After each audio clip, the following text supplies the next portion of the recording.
إلى أحمد التجاني وجمت رغبتي ومضى من أمري وما قل من صبري.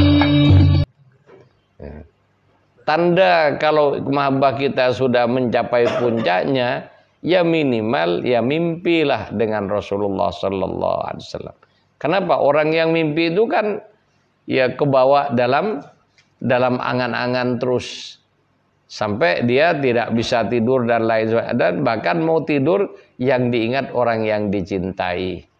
Ya, karena mencintai Rasulullah, mencintai Sayyidi Syekh, maka orang tersebut pandangannya, batinnya, mau wirid, mau kemana, termasuk mau tidur, terbayang dulu dengan orang-orang yang dicintai, terutama Rasulullah dan Sayyidi Syekh. Jika seperti itu, pada waktunya Rasulullah dan Syekh akan membalas mahabbah kita dengan cara memberi kabar gembira. Bagaimana kabar gembiranya?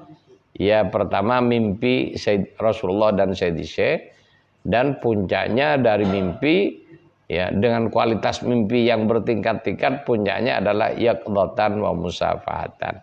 Jadi kita harus cinta dengan Rasulullah dan Sayyidi Syekh dan semua orang yang punya hubungan dengan beliau. Cinta kepada Rasulullah, kita harus mempunyai mahabbah dengan keturunan-keturunan Rasulullah sallallahu alaihi wasallam, baik Al-Hasani maupun Husaini. Dan kita tidak perlu Ikhwan Tijani ikut-ikutan ribut mempertanyakan keabsahan para habaib, nasabnya para habaib. Tidak perlu ikut-ikut begitu, nanti kotor hati kita. Jadi kenapa? Andaikan salah, ya kita mahabbah dengan seorang ya yang ngaku habib misalnya, ternyata bukan habib, kita tidak dosa. Yang dosa yang bersangkutan nanti. Andaikan ada bukan habib ngaku habib, kita memberi mereka hadiah karena hormat kita dan mahabbah kita kepada Rasulullah. Andaikan salah alamat, tidak salah kita dan tidak dosa, tetap punya nilai sodako, dan nilai sodakonya sampai kepada Rasulullah. Kenapa? Niatnya memberi untuk Rasulullah. Itu. Jadi kita tidak pernah rugi kalau tulus mahabbah kita kepada Rasulullah dan Sayyidi Syekh radhiyallahu an, termasuk juga mahabbah dengan orang-orang yang punya kaitan dengan beliau. Ya, jadi di antara anak cucu Sayyidi Syekh radhiyallahu an secara khusus, para masyayikh Tijani, baik yang baiat kita atau tidak, kita hormati mereka semua. Termasuk juga ya kepada para muqaddam, keluarga muqaddam dan ikhwan Tijani semua. Ya, mereka adalah ahbabun Nabi sallallahu alaihi wasallam, kekasih-kekasih Rasulullah. Ikhwan Tijani adalah kekasih-kasih Sayyidi Syekh radhiyallahu an. Jadi kalau kita semakin tulus kecintaan kita kepada Rasulullah dan Syekh dan kepada sama Tijani, maka itulah salah satu tolok ukur keberhasilan kualitas ibadah kita. Kemudian ia menghormati, yang keempat menghormati siapa saja yang punya hubungan dengan Sayyidi Syekh radhiyallahu an. Ya seperti khalifah muqaddam serta sama Ikhwan Tijani. Yang kelima, harus menghormati semua wali Allah dan semua thariqah yang ada. Nah ini yang banyak salah paham. Ya. Jadi kita dalam larangan, ya kenapa ini saya masukkan dalam kewajiban? Aslinya kalimat ini nyambung dengan larangan ziarah wali lain. Jadi dalam kitab-kitab thariqah ada ziaratil auliya al-ahya wal amwat.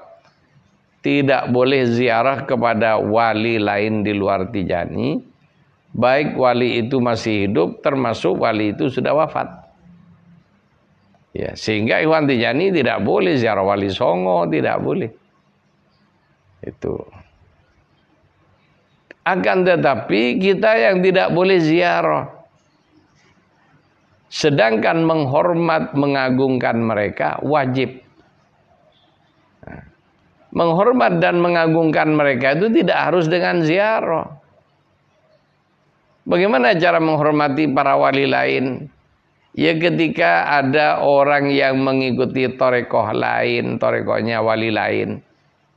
Contohnya torekoh Qadiriyah, torekoh Naqsabandiyah, torekoh Syadiliyah, torekoh Rifaiyah, Ghazaliyah, dan lain sebagainya, Idrisiyah, dan semua torekoh yang ada, ya kita maklumi dan kita hormati.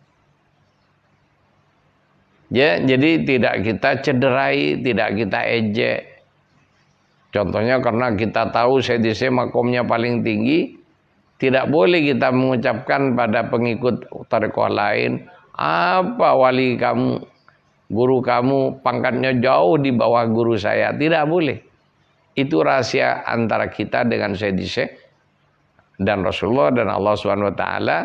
Kita tidak boleh merendahkan pihak lain.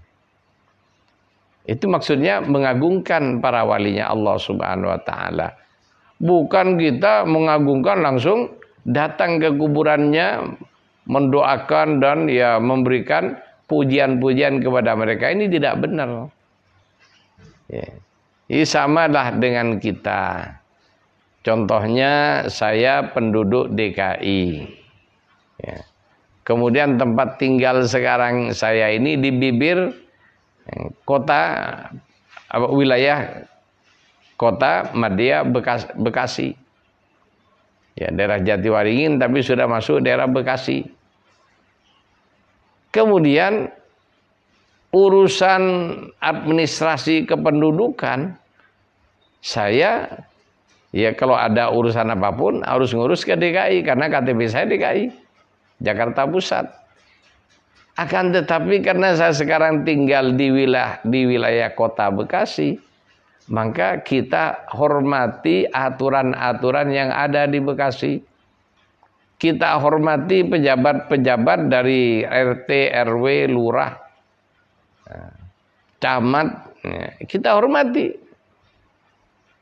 Akan tetapi kalau ngurus KTP saya tidak bisa di Bekasi karena tidak punya administrasi di sini. Akan tetapi karena saya tinggal di sini maka wajib menghormati, mengagungkan.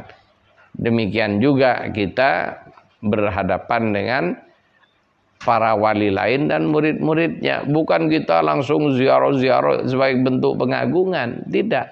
Kita tidak perlu ziarah.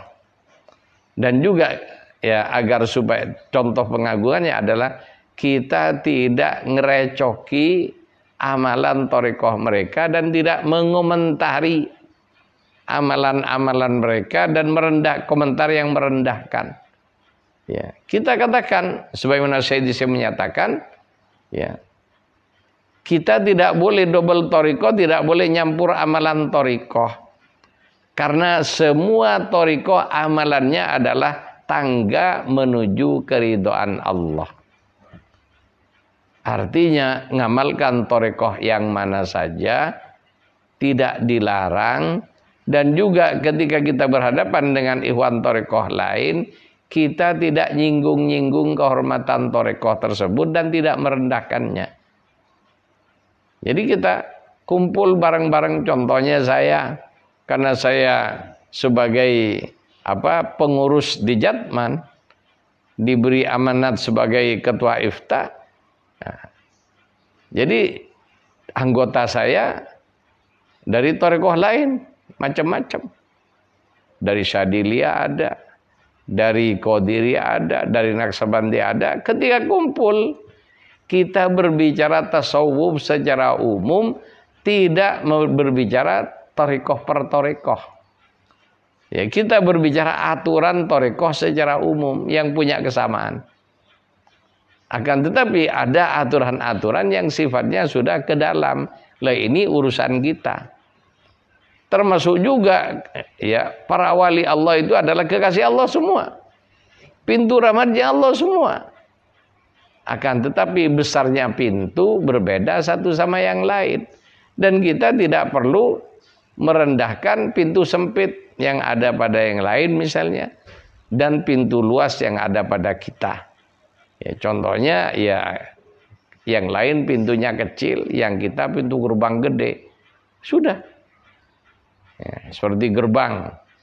Kalau batas antar provinsi kan gede gerbangnya. Kalau kita dari Jawa Tengah ke dari Jawa Barat mau melintas ke daerah Jawa Tengah, ada di Pantura itu ada gerbang kanan kiri jalan dan juga ini sangat gede sebagai batas provinsi. Kemudian setiap kota dalam provinsi itu, setiap kabupaten juga ada gerbang-gerbangnya batas kota yang lebih kecil. Ya, gerbang kecil dengan gerbang gede sama-sama gerbang. Tidak perlu kita permasalahkan dan tidak perlu kita rendahkan. Oh itu kan hanya ini gerbang kamu kecil, tidak perlu. Ya, Tijani adalah gerbang yang sangat besar, ya, secara khusus dimiliki oleh Rasulullah dan Syekh, dan kita juga sebagai ikhwan Tijani tahu seperti itu rahasia pribadi kita masing-masing. Adapun thariqah lain adalah gerbang rahmatnya Allah juga. Para aulia itu pintu-pintu rahmat Allah kita hormati. Artinya cara menghormatinya tidak kita rendahkan dan kita tidak mentang-mentang karena muridnya Syekh Tijani nganggap yang lain sepele.